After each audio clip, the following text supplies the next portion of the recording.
Buenas noches, estimados estudiantes, ¿cómo les va?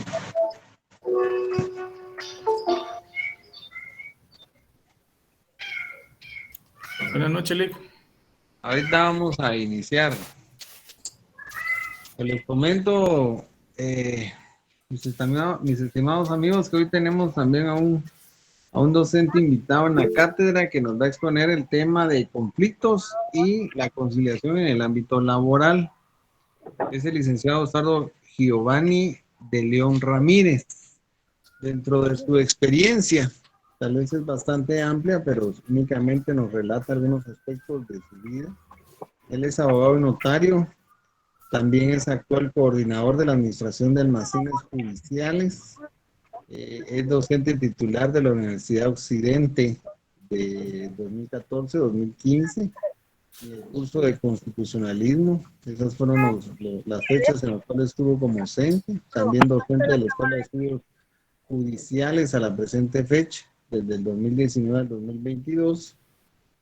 También ha recibido sus diplomados en Criminalística y Ciencias Forenses en el año 2014 También tiene pensum cerrado en la maestría en Derecho Penal y aproximadamente 23 años de laborar para el órgano judicial. Con el distinguido licenciado que pues, nos va a dar el curso el día de hoy. Hace muchos años nos conocimos en el organismo judicial. Sin embargo, él ha continuado todavía en el tema administrativo en dicha institución u organismo del Estado. Él pues, nos va a explicar algunos temas de la resolución de conflictos en materia laboral.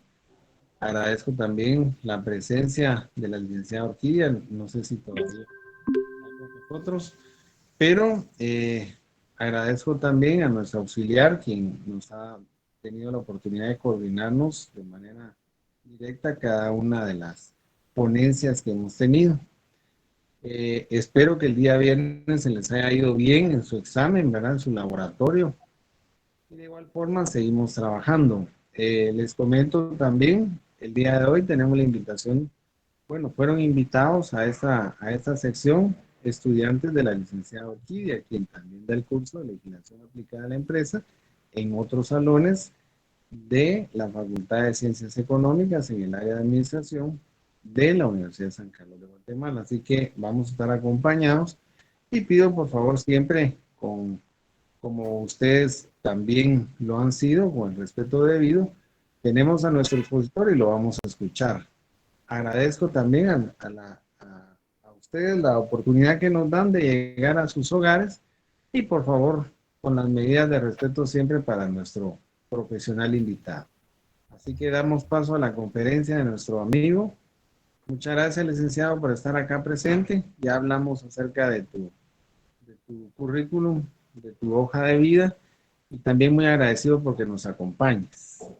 Gracias, maestro. Pues para mí siempre va a ser un privilegio poderles acompañar y apoyar con el conocimiento que hemos adquirido a través de estos años, ¿verdad? Vamos a compartir aquí pantalla.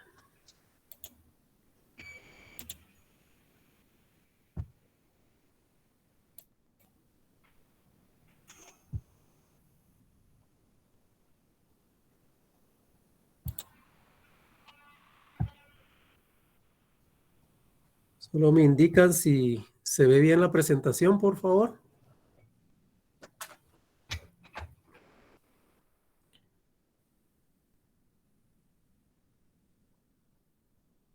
¿Sí se ve la presentación? ¿Sí se ve? No se aprecia, licenciado.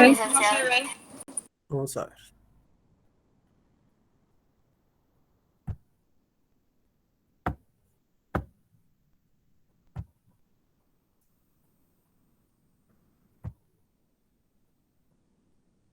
Ya se ¿Ahora? ve, licenciado. Ahora ya le... Ok. Ahí estamos entonces. Bueno, el tema de hoy va a ser los conflictos, la conciliación y la mediación en el ámbito laboral. Y prácticamente lo vamos a ver en tres fases.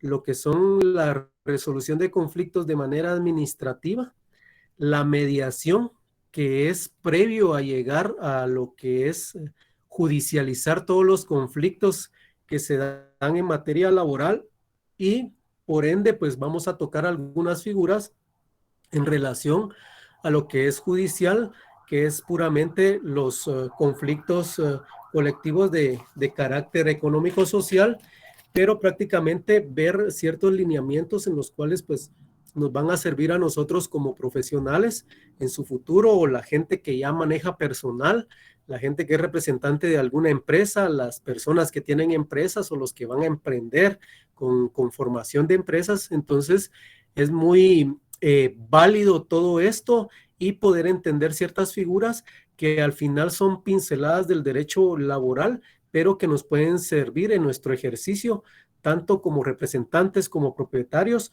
o como encargados de ciertas instituciones o dependencias en el cual pues nos van a servir a futuro. Y en este caso pues vamos a mencionar lo que está dentro de nuestro código de trabajo, que es el decreto 1441. Y en este caso pues vamos a definir lo que es trabajo, que es la actividad humana, intelectual y o material encaminada a producir los elementos necesarios para satisfacer las necesidades, siendo un derecho de las personas y una obligación social. Esto prácticamente está como fundamento legal constitucional en el artículo 101. Y lo que quiere establecer esto es prácticamente el acuerdo de voluntades entre trabajador y patrón. Ahora bien, la relación laboral entre trabajador y patrono inicia de la manera siguiente, a través de un contrato, ¿verdad?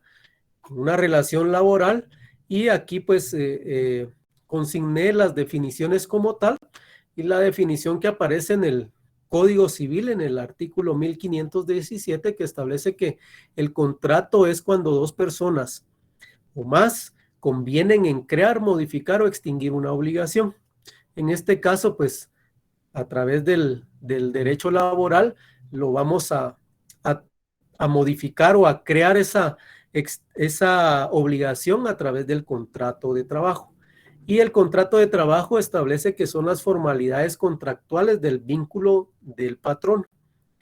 Pues en el artículo 29 del Código de Trabajo, pues establece todos los requisitos del contrato, las cláusulas, las formalidades que debe de contener ese contrato para que pueda nacer a la vida jurídica y que pueda ser aprobado y homologado por el Ministerio de Trabajo a través de su dependencia facultad.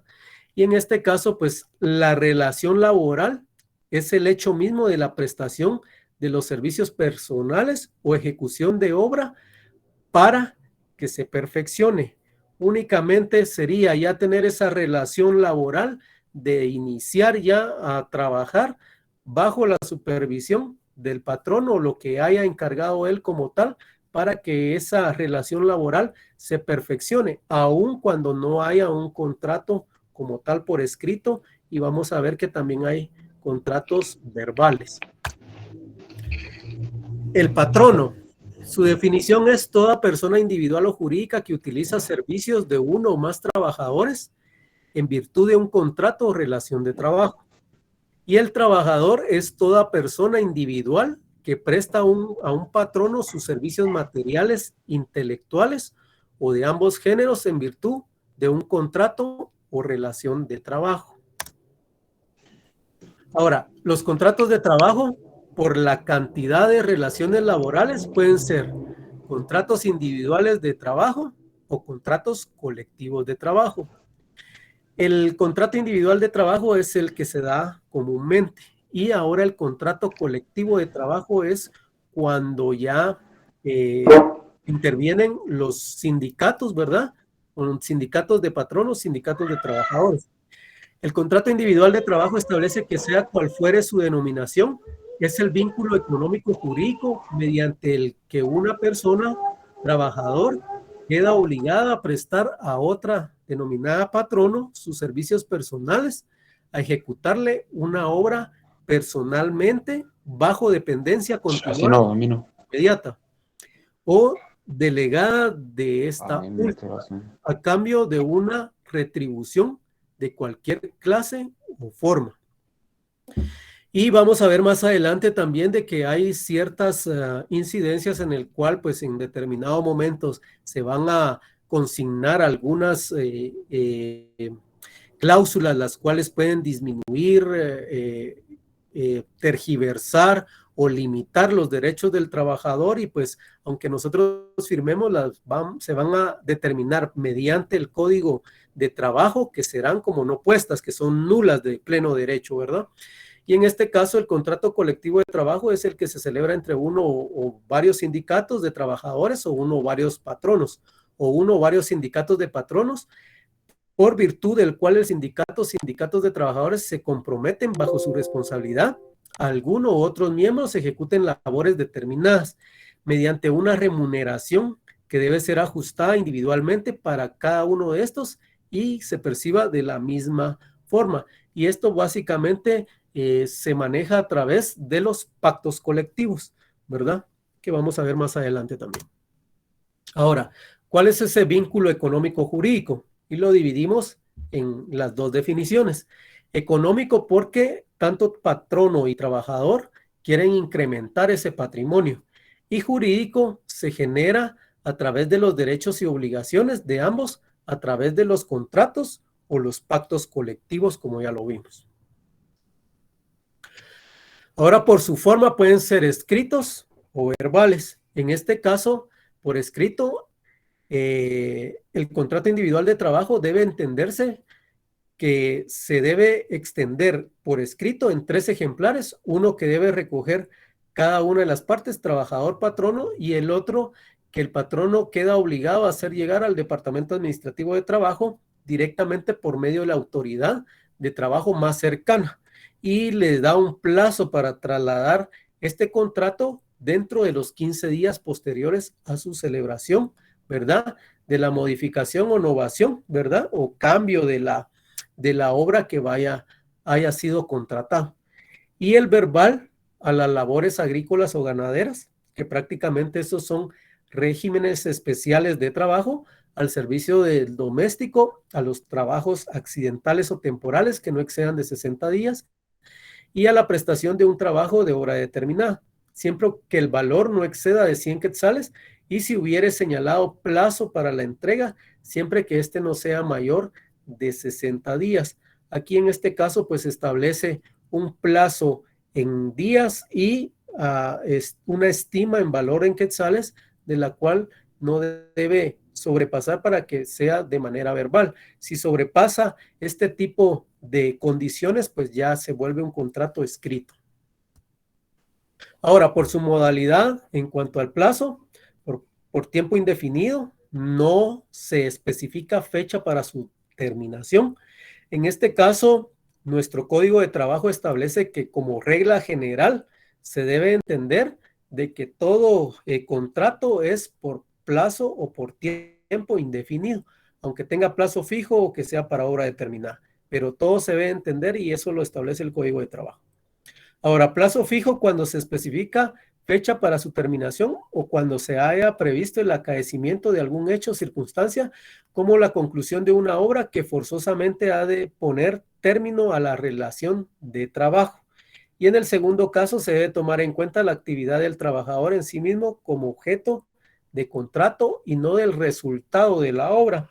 Y yo pongo el ejemplo de la construcción de un edificio, ¿verdad? Que está en materia gris, que no se haya finalizado, pero fue contratado un electricista y este sí cumplió con instalar todo el cableado y todo lo que es el servicio de energía eléctrica en el edificio, aun cuando el edificio esté en obra gris y no se haya concluido esa obra, pero fue contratado el electricista para instalar todo lo que sea en cuestiones de electricidad y él haya cumplido. A eso se refiere el tomar en cuenta la actividad del trabajador en sí mismo como objeto del contrato y no el resultado de la obra, porque la obra puede tener varias contrataciones, puede tener fontaneros, las personas que colocan piso, albañiles, qué sé yo, indistintas personas que vayan a contribuir al término de esa obra, pero en este caso se los pongo de esa manera. Ahora bien, para obra determinada, cuando se ajusta globalmente o en forma alzada el precio de los servicios del trabajador desde que se inician las labores hasta que éstas concluyan, tomando en cuenta el resultado del trabajo, o sea, la obra realizada. Aunque el trabajador reciba anticipos a buena cuenta de los trabajos ejecutados o ejecutarse, el contrato individual de trabajo debe entenderse para obra determinada, siempre que se reúnan las condiciones que indica el párrafo anterior. En este caso, pues, la construcción de una casa se va a dar por terminada hasta el momento de concluirla, ¿verdad? Y en este caso, pues pongo el ejemplo del albañil que construye esa casa o puede ser el arquitecto y se va a entender para obra determinada hasta que finalicen con todos los accesorios que deba de contener la casa. Ahora el pacto colectivo de condiciones de trabajo es el que se celebra entre uno o varios sindicatos de trabajadores y uno o varios patronos. Uno o varios sindicatos de patronos como el objeto de reglamentar las condiciones que en el trabajo deba prestarse y demás materias relativas a este. Y esto, pues, los pactos colectivos siempre van a ser de manera o de carácter económico-social o para mejorar otras condiciones o otras ventajas dentro del trabajo o de las labores que realizan todas las personas que están afiliadas a los sindicatos. Ahora, el pacto colectivo de condiciones de trabajo tiene carácter de ley profesional. ¿Qué es lo que pasa con esto? ¿Esto va a ser homologado por un órgano jurisdiccional o va a ser homologado por la superioridad según la entidad en donde esté o la dependencia donde esté o algún organismo del Estado? Y pues va a tener carácter profesional que debe ser cumplido a cabalidad, ¿verdad? Y si no, pues no cumple con esto, ya se vuelve un conflicto, ¿verdad? De no cumplir con ese pacto colectivo. Y sus normas deben ser y adaptarse a todos los contratos individuales o colectivos existentes o que luego realicen las empresas, industrias, regiones a las que afecte. El reglamento de interior de trabajo, pues todas las figuras que estamos viendo son muy básicas para aquellas empresas y esta es una de esas, tanto como el contrato de trabajo. Y en el reglamento interior de trabajo es el conjunto de normas elaborado por el patrono de acuerdo a las leyes, reglamentos, pactos colectivos y contratos vigentes que lo afecten con el objeto de preparar y regular normas a que obligadamente se deben de sujetar él y sus trabajadores con motivo de la ejecución de prestación concreta de trabajo. No es necesario incluir el reglamento de las disposiciones contenidas en la ley, pero sí tienen que llevar como fundamento las leyes constitucionales y la ley ordinaria como es el Código de Trabajo para que no puedan tergiversar, disminuir o condicionar las garantías mínimas de los trabajadores. ¿Por qué? Porque en el caso del reglamento pues es elaborado por el patrón. Obligación para el patrono. Todo patrono que ocupe una empresa permanente de 10 o más trabajadores queda obligado a elaborar y poner en vigor su respectivo reglamento interior de trabajo. Y esto es lo que yo les mencionaba, tanto en el contrato individual de trabajo como en el pacto colectivo o en el reglamento interno de trabajo, todas esas cláusulas que limiten a renuncia, disminución o tergiversación de los derechos que la Constitución política establece o el Código y sus reglamentos, las demás leyes o disposiciones de trabajo o de previsión social otorguen a los trabajadores, aunque se expresen en un reglamento, pero si disminuyen todo esto, se tienen como nulas de pleno derecho, como no puestas, ¿verdad? En una anterior pregunta me hacían, ¿y qué pasa con eso de que nosotros firmamos y que era de una manera totalmente contraria al contrato? Pues es nulo de pleno derecho, ¿verdad? No se pueden renunciar a esos derechos laborales o no se pueden tener como puestos aquellas cláusulas para lo cual nosotros fuimos contratados, ¿verdad? Y el endubio properario, de que en caso de duda va a favorecer al trabajador. Entonces aquí establece que en caso de duda sobre la interpretación o alcance de las disposiciones legales, reglamentarias o contractuales en materia laboral, se interpretarán en sentido más favorable para los trabajadores, ¿verdad? Si hay duda o hay tergiversación en los contratos, reglamentos o pactos colectivos, todo tiene que favorecer al trabajador. Sistemas de resolución de conflictos laborales. Pues aquí establece directrices para mejorar el desempeño, ¿verdad?, de la Organización Internacional del Trabajo. Entonces aquí establecen ciertas incidencias en las cuales nos van a servir para poder resolver ciertos conflictos, ¿verdad? Y de los cuales son muchas veces inevitables. Inevitable tener conflictos en el trabajo, en la empresa o en la institución a la que pertenezcamos. Y establece que los conflictos y las disputas se pueden minimizar por la naturaleza de interacciones empleado-empleador, trabajador-patrono, en una economía de mercado que apunta a la inevitabilidad del conflicto. El campo de las relaciones laborales en la economía de mercado se acepta y se reconoce que los empleados y la dirección poseen distintos intereses y que cierto conflicto es inevitable y deberá ser, por lo tanto, gestionado. El conflicto se puede manifestar con una disputa y regularmente son conflictos de carácter económico-social, ¿verdad? En un sistema eficaz de gestión de conflictos tiene por objetivo, en primer lugar, la prevención, ¿verdad? Y en segundo lugar, la resolución disciplinada y pacífica de todo conflicto que surja a pesar de las acciones de prevención adoptadas principalmente por medio de acciones de las mismas partes en conflicto. Y por eso les decía de que tanto el contrato individual de trabajo o los contratos colectivos de trabajo, o ya sea el reglamento interno de trabajo, son muy primordiales para poder establecer o resolver ciertos conflictos que van a ser preventivos en problemas futuros. La esencia de un sistema eficaz son los enfoques basados en el consenso por medio de la negociación colectiva. El papel que cumple el gobierno en dicho sistema consiste en lo siguiente: alentar a la negociación colectiva a través de los pactos colectivos, al proporcionar un marco legal propicio, ¿verdad? Todo ajustado a derecho, y proporcionar mecanismos de conciliación, mediación voluntaria y arbitraje que sean gratuitos y rápidos. Más adelante vamos a ver ese tema a través de los centros de mediación. Y disuadir las acciones de conflictos colectivos mientras se encuentren abiertos a procesos de conciliación, mediación y arbitraje. Ahora, ¿cuáles son esos tipos o causas de conflictos laborales? Estos pueden ser de poca o de gran importancia, individuales o colectivos.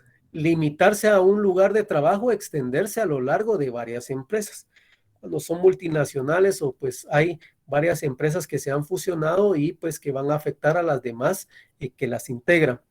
Y en las causas de dichos conflictos son muchas y diversas y van desde una simple queja de un empleado sobre su pago, ¿verdad?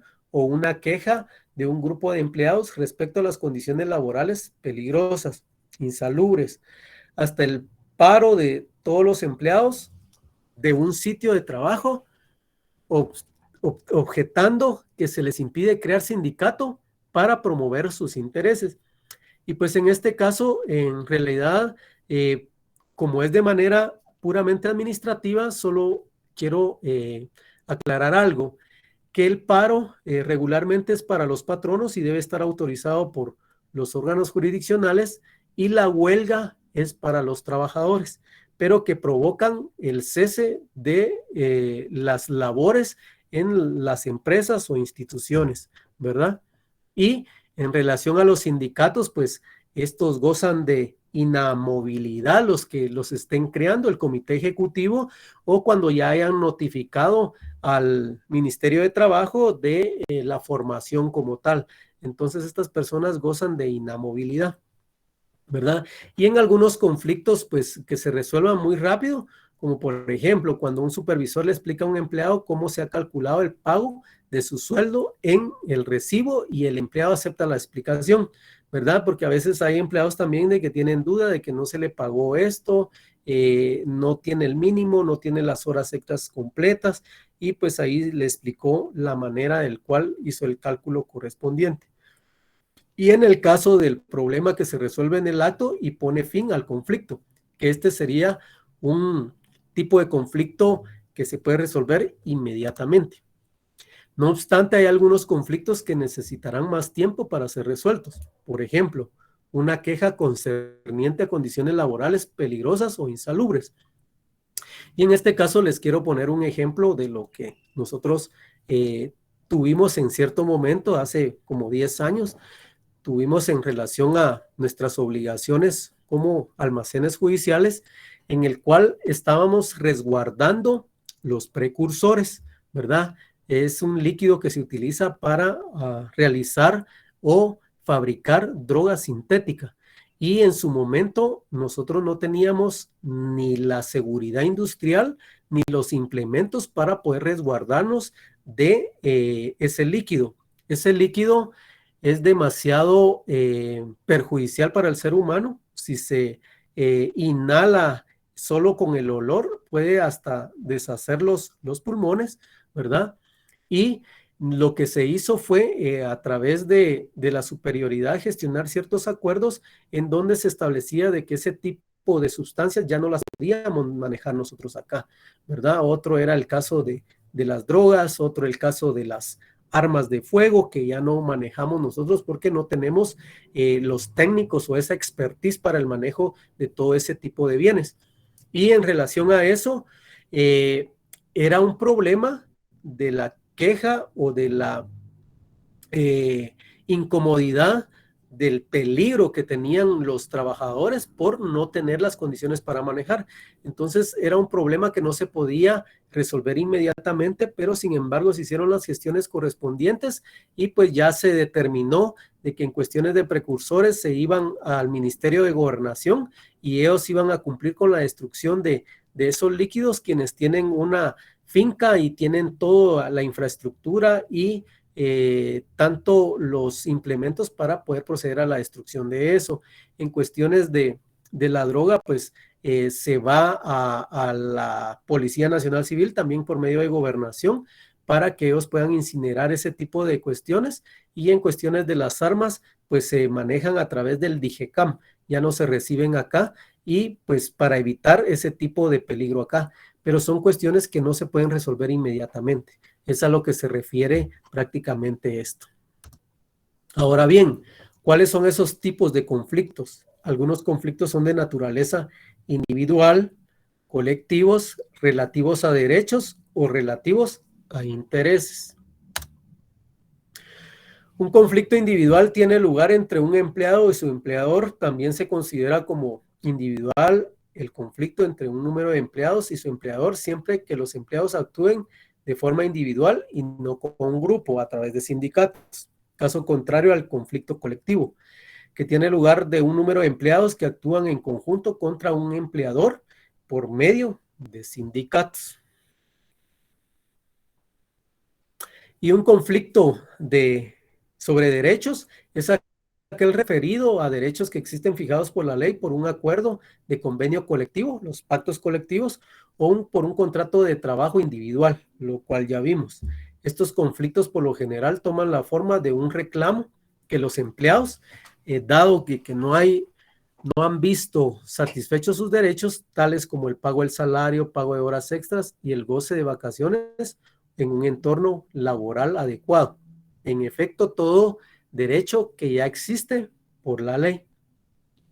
Y los conflictos sobre derechos pueden ser individuales o colectivos a través del contrato de trabajo o el pacto colectivo, como ya lo vimos anteriormente. Ahora, un conflicto sobre intereses es aquel que concerniente la creación de nuevos derechos y obligaciones. En la práctica, la mayoría de estos conflictos son una manifestación del fracaso del proceso de negociación a través de la conciliación, y en el cual las partes no han logrado llegar a un acuerdo acerca de las condiciones de empleo que aplicarán en el futuro. Los conflictos sobre intereses son por lo general de naturaleza colectiva a través de los sindicatos. Y aquí establece nuestra legislación de que se judicializa a través del procedimiento de resolución de conflictos colectivos de carácter económico-social, que regularmente es sobre eso, ¿verdad? Y más otras condiciones en las cuales quieren mejorar si hubieron otros pactos colectivos anteriores. Ahora, la resolución de conflictos. Por lo general existen 4 enfoques sobre la resolución de conflictos, a saber, ¿cuáles son estos? La ilusión, el poder, los derechos y el consenso. La ilusión, cuando una de las partes simplemente no es capaz de abordar un conflicto, trata de evadir esa responsabilidad, ¿verdad? Y el poder, cuando una parte emplea la coacción para forzar a la otra a hacer lo que ella desea, ¿verdad? Coaccionándola de cumplir con algo, por ejemplo, de un contrato, y que sea diferente a lo que está plasmado por escrito en el contrato, y lo quiera amenazar o coaccionar y decirle de que lo va a despedir, ¿verdad? Es una forma de imponer ese poder. Los derechos, cuando una parte o una norma del derecho o equidad para resolver el conflicto. Esto es a través de las prohibiciones que tiene tanto el trabajador como el patrón, y eso está establecido en el Código de Trabajo. Y el consenso, cuando una parte se empeña en conciliar, transigir o adoptar posturas o necesidades subyacentes. En este sentido, buscan realmente un bien común entre las dos partes, trabajador y patrón. ¿verdad? De manera conciliatoria. Ahora, la recomendación a esto, ¿qué es lo que establece? La frecuencia en el enfoque se da en la resolución de conflictos, sigue la secuencia anterior, pero idealmente en el enfoque debería darse en el orden inverso, comenzando por el consenso, la conciliación. Luego los derechos, ¿por qué? Porque ya están establecidos tanto en los pactos colectivos como en el contrato individual de trabajo o inclusive en el reglamento interno de trabajo. Y finalmente, el poder, pero descartando la ilusión. La elusión, ¿qué significa esto? Hay que descartar, evadir la responsabilidad, tratar de conciliar con las personas de manera administrativa. Y pues el poder prácticamente no es recomendable en este caso. Ahora, ¿qué establece nuestra legislación guatemalteca? Y el sexto, considerando el Código de Trabajo, nos establece que las normas deben inspirarse en el principio de ser esencialmente conciliatorias en el capital y en el trabajo, en el trabajador y en el patrono, y atender a todos los factores económicos y sociales pertinentes. Ahora, ¿qué es lo que pasa con todo esto que ya vimos? De que en el caso del indubio pro operario, en relación a esta figura doctrinaria, establece que para los efectos de interpretar el presente código, sus reglamentos y demás leyes de trabajo, debe tomarse en cuenta fundamentalmente el interés de los trabajadores, en armonía con la convivencia social. ¿Qué es lo que pasa? Que en caso de duda, todo va a favorecer al trabajador. Eso es lo que significa el indubio pro operario.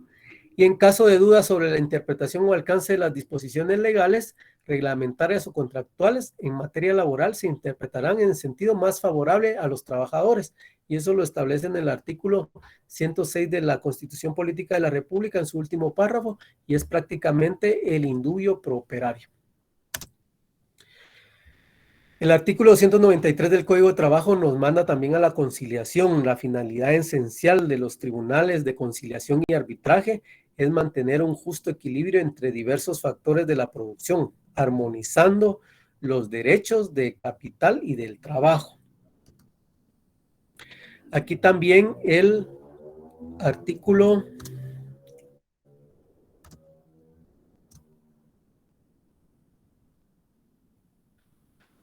vamos a ver el artículo 293, también nos manda la finalidad esencial de los tribunales de conciliación y arbitraje, mantener el justo equilibrio entre diversos factores. Producción armonizando los derechos de capital de trabajo, y nos manda a conciliar.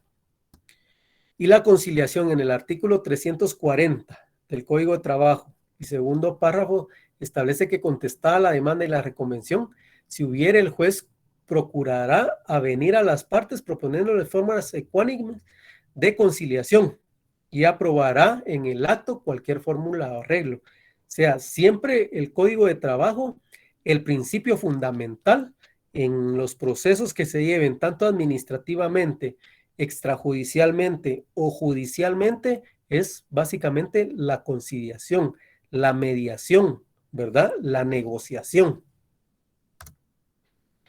Procedimiento en resolución de conflictos colectivos de carácter económico social. Si hubiere arreglo, se dará por terminada la controversia. En cualquier proceso administrativo, extrajudicial o judicial, si hay un acuerdo entre las partes, pues se va a dar por finalizado el conflicto.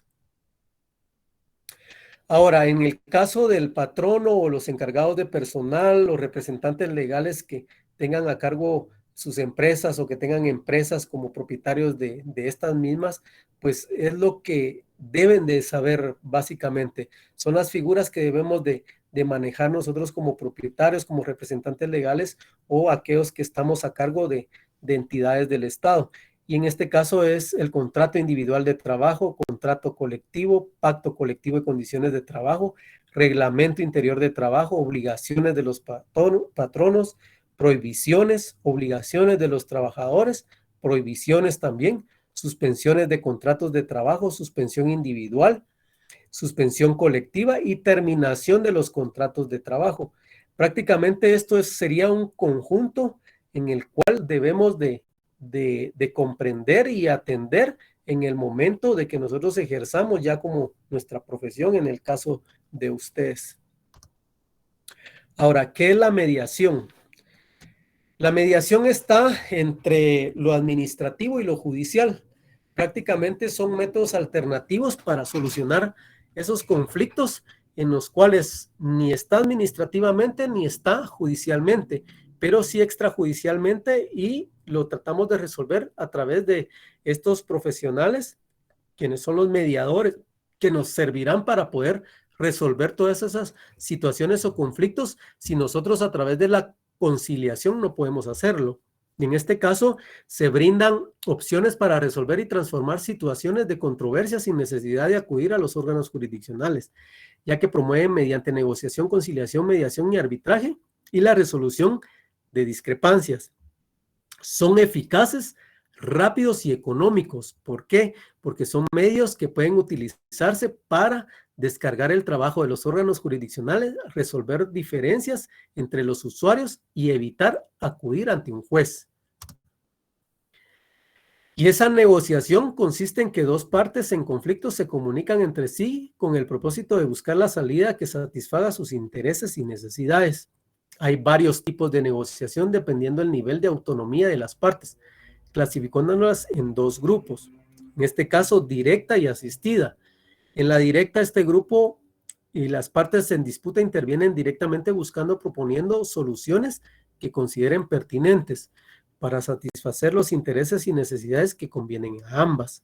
Y la asistida requiere de asistencia de un tercero neutral que ayuda a encontrar esa solución y que satisfaga los intereses y necesidades de los asistidos. Ahora, ¿qué es lo que pasa con la conciliación? Las partes buscan por sí mismas la ayuda de un tercero imparcial, ya cuando se vuelve extrajudicial, pero no ha llegado a lo judicial, la resolución de su disputa. Se puede llegar a acuerdos inmediatamente, una transacción que consiste en una renuncia recíproca de derechos, de métodos, el rol de conciliador, y es proponer fórmulas de solución. En este caso, tal vez poner como, por ejemplo, una transacción es por aquella deuda que tal vez tiene el trabajador, el patrono a favor del trabajador por pago de indemnización y prestaciones, y que se pueda hacer el cálculo respectivo y ahí pues en la misma audiencia le diga, bueno, esto es lo que le pertenece, este es el monto total tanto de indemnización y como prestaciones, y se le extienda el cheque, el cual pues tiene que ser cobrable ahí inmediatamente y ahí se termine ese proceso, ¿verdad? Y en este caso establece que la legislación guatemalteca establece de que puede acudir a la conciliación en cualquier momento del estado del proceso judicial, ¿verdad? Y en cuestiones administrativas o desjudicializadoras a través de los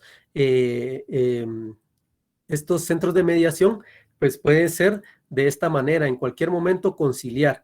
Ahora, la diferencia en este caso de la conciliación o la mediación en relación a estos centros, pues se va a emitir una acta y esta acta va a ser homologada por un juez competente en el cual él va a autorizar ese convenio entre trabajador y patrón, ¿verdad? Esa sería una incidencia principal en relación a la mediación. Ahora, estos objetivos específicos de la mediación, pues establece fomentar un ambiente que propicie cooperación, facilitar el diálogo armónico, creativo, respetuoso, transformativo y pacífico, garantizar a cada parte de sus argumentos, ¿verdad? Coadyuvar a la distensión del conflicto que se está generando, orientar a las partes para que se focalicen en su atención al conflicto y no en hechos irrelevantes, favorecer el protagonismo de las partes para resolver conforme a intereses propios y alcanzar un acuerdo final, voluntario, justo, razonable y equitativo. Y vamos a ver aquí, ya casi para finalizar, en la siguiente presentación, voy a dejarles ahí un video para que ustedes vean más o menos cómo se da lo de la mediación. Y aquí establecen las diferencias, que la mediación y la conciliación. La mediación establece que el mediador no propone soluciones, la conciliación sí los propone. La mediación es confidencial, la conciliación no. Los mediados contribuyen a su acuerdo en la mediación y en la conciliación las partes aceptan la solución propuesta por un tercero. La mediación no es judicial, la conciliación sí es judicial en el caso de los juicios ordinarios, juicios de faltas o los conflictos colectivos. Se centra en el futuro, ¿verdad? La mediación, y la conciliación se centra en el presente. La mediación es económica en tiempo y costos, y la conciliación se supedita a plazos procesales y costas procesales. En cuestiones de la mediación, evita procesos judiciales, y en la conciliación reduce las fases del proceso judicial terminándolo anticipadamente, antes de llegar a una sentencia. Ahora quiero que pongan atención al siguiente video que habla sobre la mediación como tal. La mediación es un proceso alternativo para la solución de conflictos en el cual un mediador participa de manera imparcial, facilitando la comunicación entre las partes involucradas con el propósito de que éstas se encuentren por sí mismas y en forma cooperativa el punto de armonía en sus controversias. Por medio de la mediación se promueve el diálogo para que las partes propongan la solución satisfactoria, razonable y justa de su conflicto, mediante un proceso ágil y gratuito.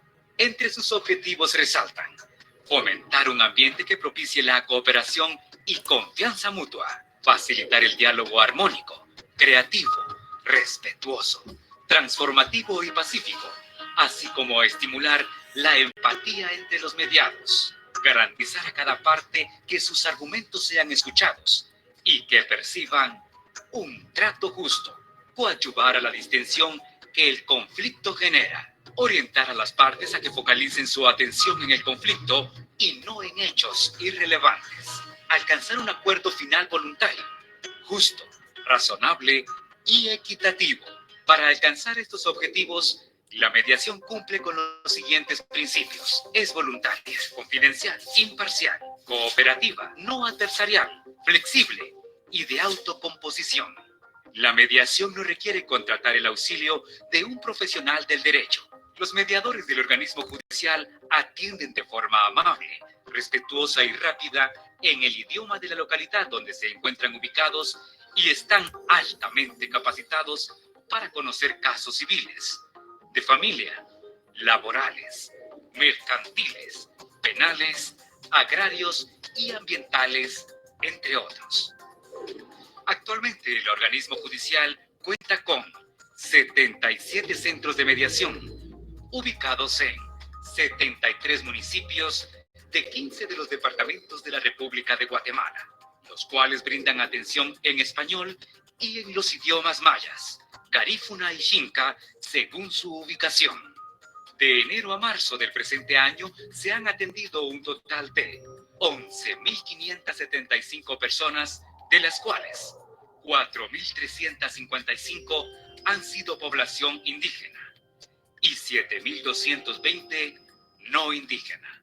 De las 11.575 personas atendidas, 5.517 mujeres y 6.058 son hombres. Considerando la importancia que tiene la mediación en beneficio de la población, se consideró pertinente elaborar un nuevo manual para los centros de mediación del organismo judicial, con el objeto de brindarles mejores herramientas a los mediadores en el ejercicio de su función, contribuyendo así a potenciar sus conocimientos y mejorar la calidad de los servicios de mediación ofrecidos por el organismo judicial. De esa cuenta, el presidente del organismo judicial y de la Corte Suprema de Justicia, magistrado Ranulfo Rafael Rojas Cetina, las magistradas y los magistrados de la Corte Suprema de Justicia, con la colaboración del Programa de Estado de Derecho y Reformas al Sector Justicia de INL de la Embajada de los Estados Unidos de América, integraron un equipo profesional y multidisciplinario que tuvo a su cargo la construcción del referido manual, el cual es acorde a las necesidades actuales y futuras de este alto organismo de Estado, organismo judicial, al servicio de la nación. Bueno, y como se pudieron dar cuenta, en este caso, pues, tenemos los centros de mediación no solo ven en materia laboral, sino también en materia civil, mercantil, ¿verdad? Entonces nos vienen a favorecer todo ese tipo de situaciones, ¿verdad? De las cuales pues pueden provocar los conflictos y en este caso conflictos laborales. Vamos a ver acá. No sé si hay alguna pregunta.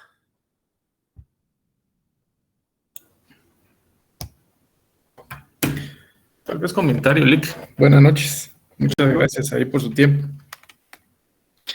Antes de la presentación, yo hubiera apostado que conciliación y mediación eran lo mismo.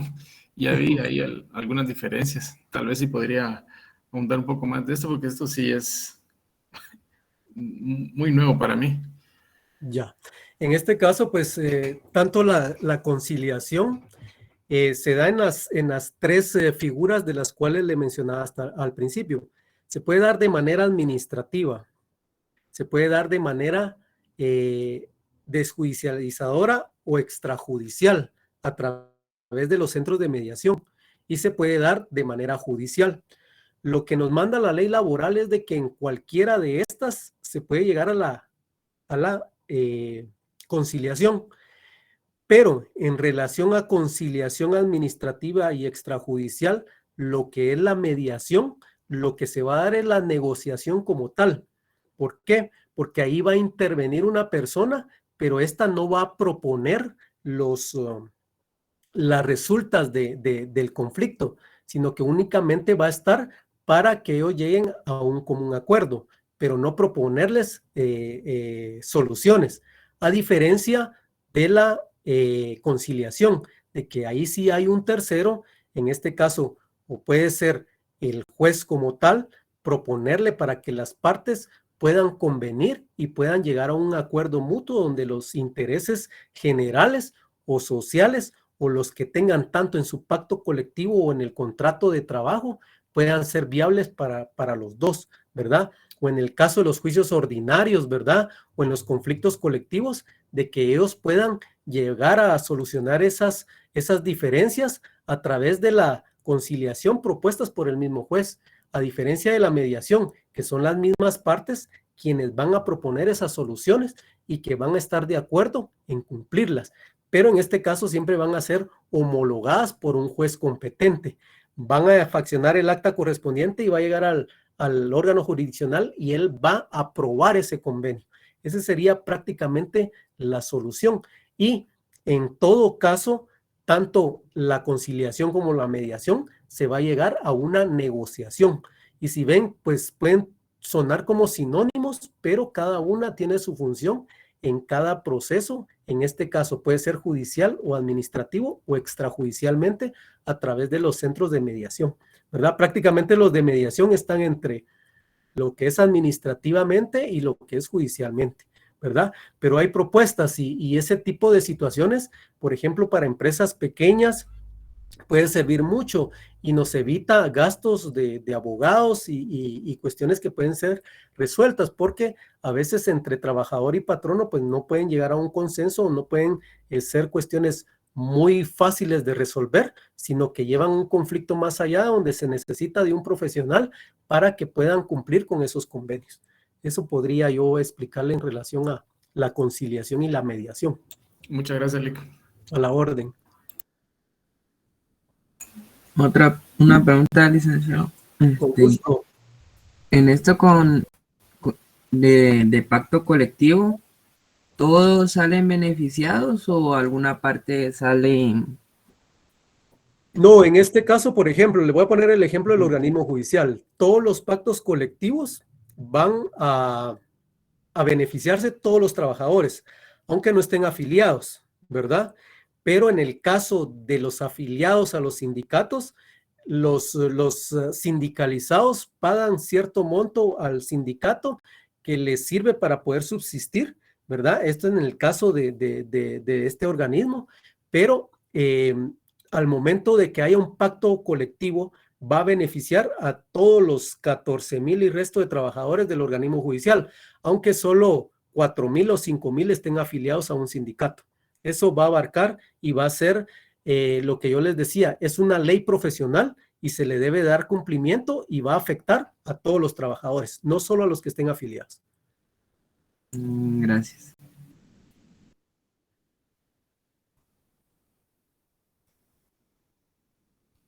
¿Alguien más? Estimados estudiantes, no sé si hay alguna otra pregunta para el expositor, para ir ya finalizando el tema del día de hoy, relacionado a la conciliación, ¿verdad? Sí, gracias. Buenas noches, Mario Monzón. Licenciado Estuardo, una consulta respecto a la parte donde dice del tema laboral únicamente en la conciliación. ¿Esto es únicamente patrono y trabajador o se puede llamémosle, en prestación de servicios también cuando existe alguna discrepancia, bueno, le voy a dar el ejemplo que tenemos. Es una deuda de un cliente que se pactó términos 50% al inicio, 50% al final, pues el 50% inicial lo dio y se le finalizó el proceso laboral y hasta el momento ya lleva 7 meses con la deuda.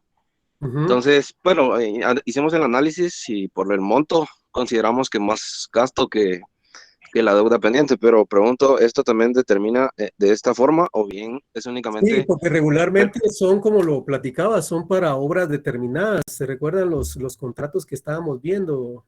A plazo fijo, a plazo indefinido, para obra determinada, y estos regularmente son por servicios profesionales. En algunos casos, de esa manera se llevan a cabo los contratos. Pero también si es un monto muy pequeño, o dependiendo lo que sea, se puede hacer a través de los centros de mediación, ¿verdad? Para no incurrir en gastos de profesionales y que se pueda llegar a un acuerdo ahí. En este caso, si no se pudiera llevar de esa manera, este convenio o la sentencia que se llevó en su momento en el órgano jurisdiccional de trabajo, se puede realizar o provocar el pago a través de un juicio ejecutivo también, ¿verdad? Pero en este caso no tenemos contrato, no se hizo por medio de un contrato, sino como se venía trabajando normalmente por medio de correos. Por ejemplo, hacían la cotización, se confirmaba esa cotización, se les indicaba 50%, lo depositaban, se hacían la prestación de servicios y posteriormente al finalizar el proceso ya únicamente se transfería la cuenta y ya se enviaba la segunda factura del complemento del pago. Sí, pues, ¿y dónde fue donde le resolvieron de que les debía tanto dinero? Según No, en este caso fue únicamente los saldos que quedaron pendientes, porque no fueron 2 pagos. Sí, como entonces, en este caso los servicios profesionales vienen siendo de materia prácticamente civil y no laboral. Entonces también se puede en algunos casos solicitar a través de una prueba anticipada el reconocimiento de deuda, ¿verdad? Y donde ya... o sea que sí no está en este... No, sí no pertenecería entonces a este ámbito. Correcto, porque ya sería una cuestión de servicios profesionales y en este caso se va en materia civil y ahí puede ser, como no tienen cómo comprobar todo el proceso que ustedes tuvieron de negociación civil o para cumplir ciertos servicios profesionales, puede ser a través de un anticipo de prueba y de reconocimiento de deuda. Y ahí pues ya se establecen algunas preguntas, un pliego de posiciones a través de una aplica para hacerle preguntas y en determinado momento ya al terminar el auto de esa prueba anticipada, esa resolución le pueda servir a ustedes de título ejecutivo y puedan requerirlo a través de un juzgado, presentando un juicio ejecutivo del cobro de esos servicios profesionales. Correcto. Muchas gracias. A la orden. Pero ahí cabría, ahondando en el ejemplo del compañero, haberse hecho un contrato previo a la prestación de servicios. Si lo hubieran hecho de esa manera, sí, pero como en este caso no hay, solo hay facturas mercantiles, entonces prácticamente se va por la vía civil. Si hubiera habido uno, entonces sí se hubiera podido por esta vía laboral también, ¿verdad? Porque ya sería para una obra determinada o prestación de servicios como tal, ¿verdad? Correcto, Lee, gracias.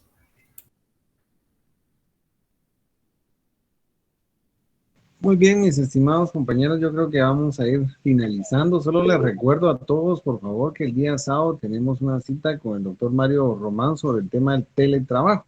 Por favor, no se les olvide la conferencia de esos, en el caso de mis alumnos, no sé si en el caso de la licenciada también, se va a entregar un breve resumen sobre la exposición, pero de esta manera queremos ir concluyendo ya con la exposición de nuestro amigo, el licenciado Estuardo, y agradecerle también personalmente su compromiso para poder asistir a esta conferencia. Así que muy agradecido, mi estimado Lick. Gracias, licenciado Freddy Sánchez, pues es un gusto y privilegio poder compartir un poco de conocimiento con los apreciables alumnos, ¿verdad? Tanto de tu persona como de la otra licenciada. Muy bien, así que agradecido con todos. Vamos a ir finalizando, estimados compañeros, y además vuelvo a recordarles el compromiso que tenemos para el próximo sábado, la exposición, y agradecido también con la intervención de los que hayan tenido la oportunidad de hacerlo, y también la oportunidad de haber llegado a sus hogares por estos medios. Que tengan una feliz noche y nos vamos despidiendo. Agradecidos, y de igual manera a ti, licenciada. Muchas gracias. Con gusto, licenciado. Muchas gracias, licenciado de León. Ha sido un gusto tenerlo con nosotros. Compañeros, feliz noche y nos vemos el día jueves 1 de Dios. Gracias, licenciada. Feliz noche. Mucho gusto.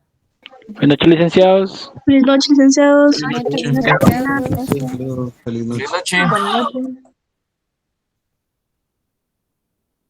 Feliz noche.